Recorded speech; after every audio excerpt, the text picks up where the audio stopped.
What's going on, homies? How y'all doing today? Hopefully you guys are doing pretty dang well out there. Today's video, I want to go over a couple different topics.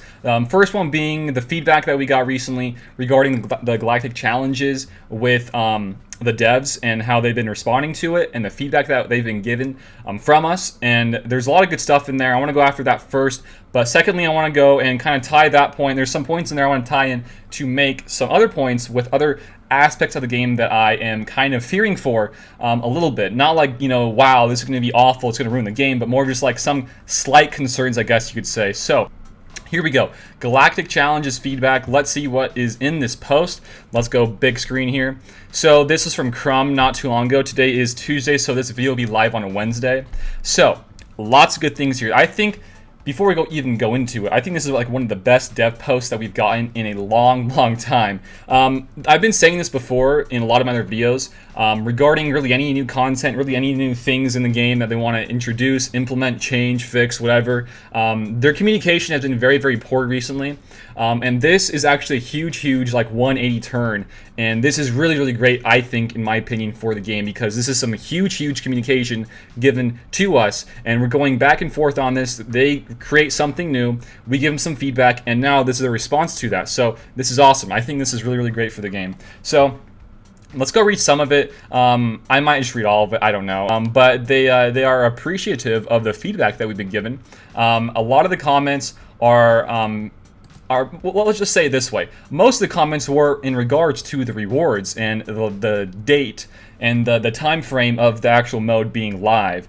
It's going to, at the moment, actually, it's live for 7 days, and the rewards aren't even that great. But keeping in mind, this is all an exhibition. This is meant to be changed, right? So they know that that's the change, and they got to fix it.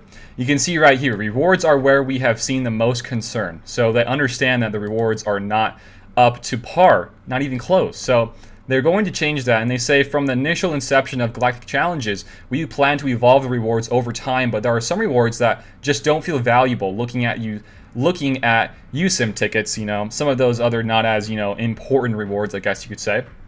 And they said part of this is due to the fact that we tune the rewards conservatively for the exhibition, and this would be somewhat mitigated by running the events more frequently in the future. But we are reviewing all the rewards for the event across the board, but particularly at the low tiers. So they are looking at running the whole challenge mode more frequently, and they even said down here at the very bottom, they will likely be running it at a 2 to 3 days period instead of a 7-day period, which is amazing. And just thinking about it this way, if they want to go about it in a good and nice manner, positive manner, having it be 2 to 3 days long and with bumped up rewards, I mean, that's just huge right there. You're getting so much more rewards in a very short amount of time. Really does help out with a lot of these grinds in the game, with like the gear, the mods, even everything pretty much, and whatever they want to even add into the future with new rewards. They can definitely do really whatever they wanted to do, and this is really amazing for the game, in my opinion, especially considering this is a brand new mode. It's been out for not even a week yet, and we're already getting this feedback. This is amazing, I feel like, guys. I feel like this is only positive news. So let's see here. They did talk about the lower tier rewards being kind of trash. They want to kind of fix that. But one thing I want to kind of note here, as I want to kind of slide into my next portion of this video, is this paragraph right here. So it says here, related to this, we've heard your feedback on the proportion of rewards for completing a tier versus the feats, because you can complete a tier, get those rewards like the mods and the mod salvage, but then to get more rewards you have to complete the feats, and at the moment there's only 3 feats. I think there's one for beating it with a full 5 of whatever the faction is at a specific relic, with I think the tier 6 and 7, and then also undermanning it. And I think there's like another one, I forget which one it is actually, but there's like 3 of them at the moment for the feats, right? So here's what they say. We will be closely re-examining this ratio, rather.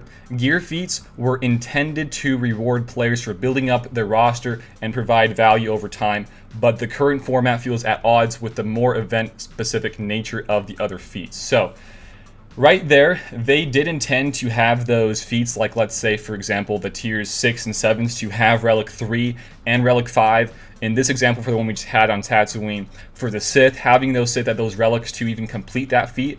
And by the way, that feat, if you do complete it, you get some pretty good rewards, even though they aren't that, huge of rewards. They're probably the best rewards in regards to what you actually get. So they kind of want to keep that in mind, but also re-examining it so that you're not like at odds, like you don't have to like feel like it's completely out of the picture. You absolutely cannot complete it. So I feel like that's a really key thing there. I think that's really huge.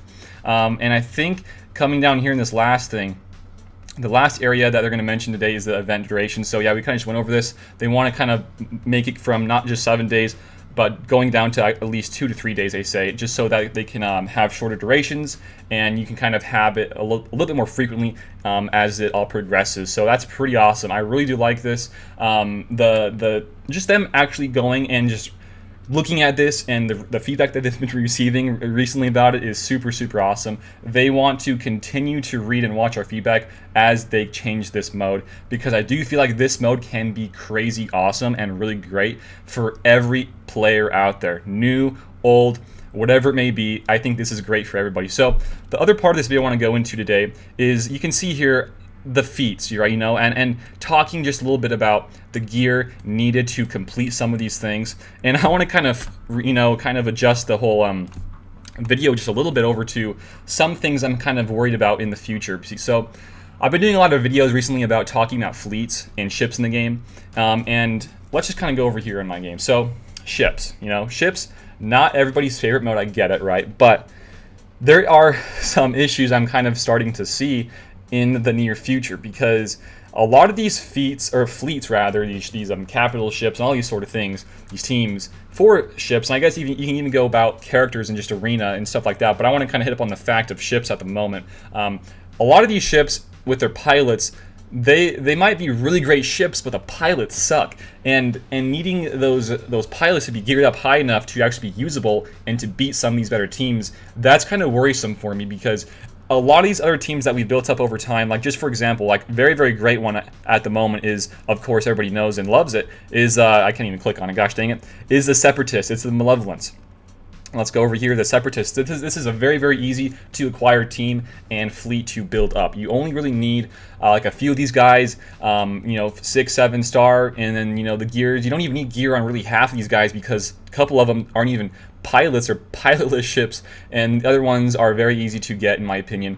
And especially the Malevolence being, doesn't have to be 6 or 7 star, it can be 5 star, beating these really maxed out ships. Stuff like this is amazing, but there's other stuff that I'm starting to see here down the line, and one of them I want to bring up is the Rebels.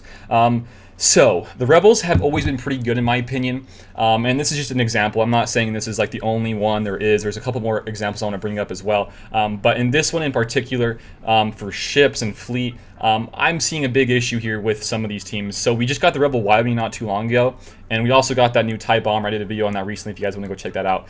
But in particular for the Rebels, this is a great fleet. I'm not saying this is a bad fleet, but in top and then end game, I guess you could say, you need one ship in particular to actually be able to beat some of these other top tier ships, and that one is the Biston's U-Wing. This guy has to be pretty decent on the gear, and guess what? These pilots kind of suck.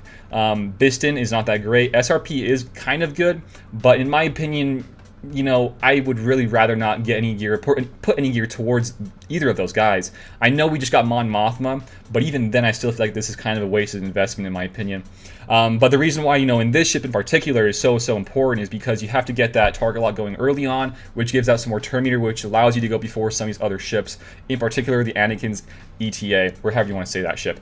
So like this one, for this example in particular, you would need to have these two pilots be kind of, gear 12, close to gear 13, and not many people would want to do that. That is, not a super whale or Kraken or whoever you may be.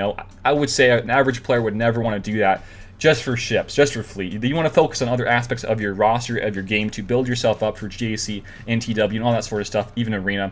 I wouldn't really recommend doing that in my opinion. But the issue I've been seeing though recently is some of these fleets that we've been getting is almost requiring some of these other useless characters and pilots to be needed at high gear.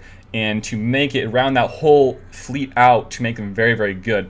And that's why I feel like it's still a super, super safe investment to go for those malevolences and negotiators at the moment, because you don't really need to worry about working on very, very poor pilots. You know, they're all really great characters, and you're getting a lot of bang for your buck, you know, and I think that's amazing to see.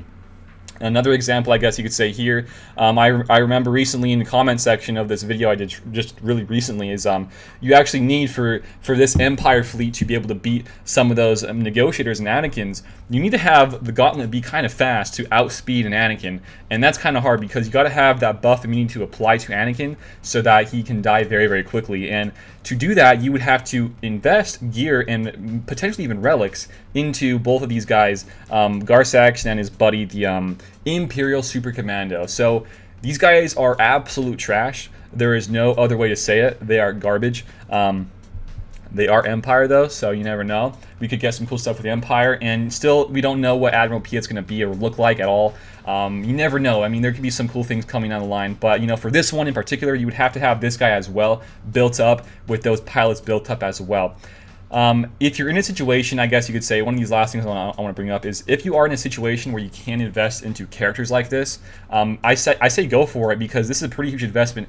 If you can build, you know, your other malevolences and negotiators up, and then work on either an Empire or a Rebel one to be able to beat one of those other, you know, negotiators or malevolences in return, that's huge investment. And in thinking about it, just, you know, investing some gear into a couple characters like, you know, Garsax and the Commando, or going back onto the Biston and the SRP, that's pretty good investment in my opinion, being able to beat some of those top tier teams, and then keeping in, I guess, in a GAC format, your other malevolence or negotiator on defense. That is super, super awesome in my opinion. And for that, I would say go for it. But if you're not in a situation to do that, I would not even think about doing this, because that is so far-fetched in my opinion. Nobody should be able to do that unless you are in a position to do that. You know, I would not recommend doing that at all. So there are some things here I would look into and kind of consider as we get some more stuff here. Is it worth investing in some of these, you know, very, very poor characters, not that great characters, nearly borderline garbage characters, into a team that really rounds it all up, even though they don't add much to it? And this is more regarding fleet though, and ships, more so than, you know, the characters and the squads and all that sort of stuff. But yeah, guys, that's probably gonna wrap it up for my video today. I just want to talk about some of this new feedback that we've been getting from CG. I think this is really great for the game, and also some of my concerns with some new fleet in particular, maybe some new characters, I don't know, that we'll be getting, and needing these not so great characters with relics, or maybe close to Gear 13, Gear 12, I guess you could say, and needing those guys to round out the whole team and make them very, very good and work in unison. So that's it for today. Thanks guys for watching. If you enjoyed today's video, give it a like, share it around, and sub to the channel if you guys are new here. We got tons of videos regarding the game, you know, some strats, some nice GAC stuff, just talking about the game, having a good time, showing counters, everything like that. You guys, if you are interested at all, feel free to give me a sub. If you guys have any other video ideas and topics you guys would like me to go over, just let me know down below in the comments as well, or join the Discord. We got a Discord down below in the description, as well as some other things and ways to support me as a Patreon or also a channel membership. So with that being said, guys, thanks for watching, and until next time, I will see you all later. Peace out and have a good one.